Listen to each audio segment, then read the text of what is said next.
Hello and welcome to Fanfiction Theater, where we go and look for the absolute best in fanfiction. Today we will be reading Rimi's Horrible Death by Queen of the Ramen.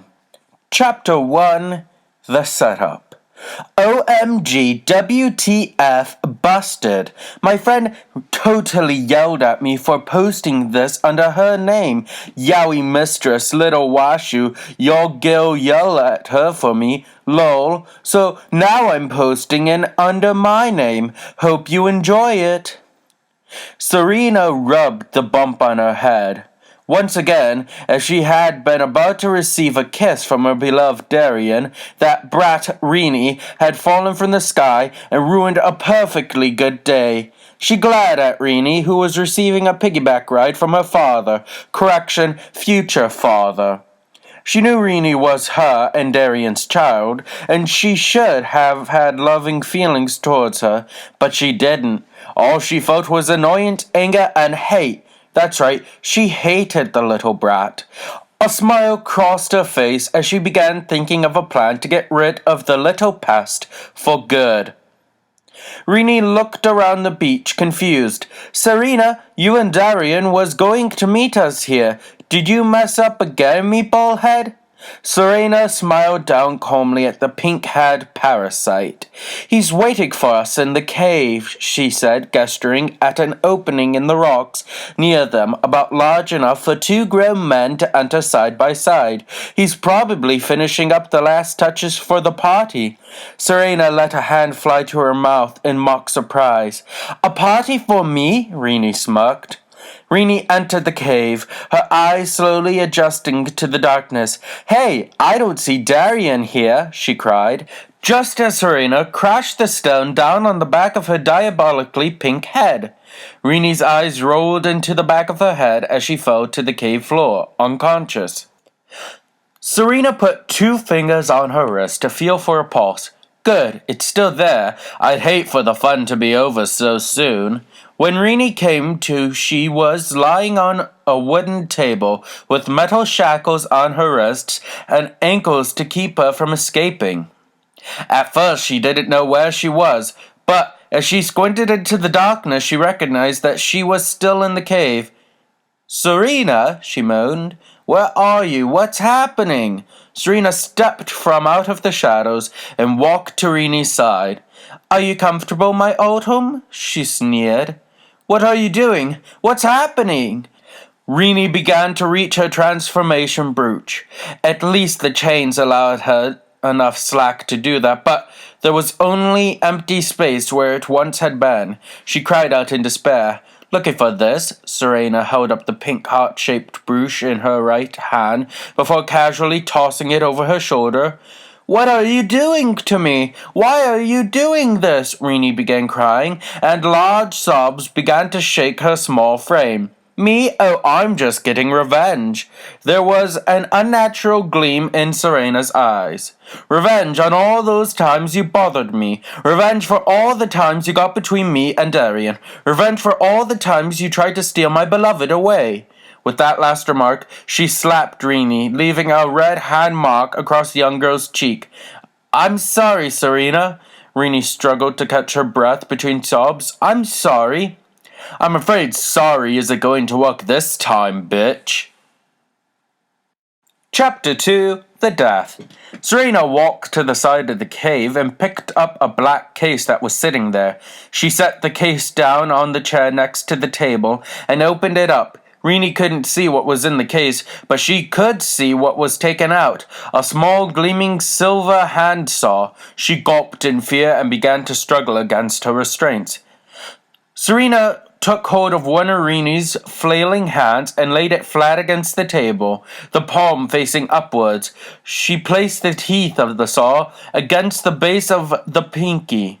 She smirked before growling, This is for daring to touch my Darren-chan! She quickly began to saw into the tender finger. Rimi screamed in agony. The pain was unbearable, much worse than anything that had been inflicted upon her during the times she had fought as a Sailor Scout. Much worse Just as she was about to pass out from the pain, Serena stopped the sawing and held up the newly severed pinky in triumph. "Now let's do the other 9, she said, grinning broadly. 9 fingers later, and quite a few punches, pinches, and slaps to keep her conscious. Rimi was fingerless from the little black case on the chair. Serena withdrew a scalpel. "What are you going to do to me?" Rimi gulped, barely heaving the strength to stay conscious. "Only one more thing," Serena murmured. "Now, there is only the task of taking out the heart that dared to think it could love my soulmate, my one true love, my Darien."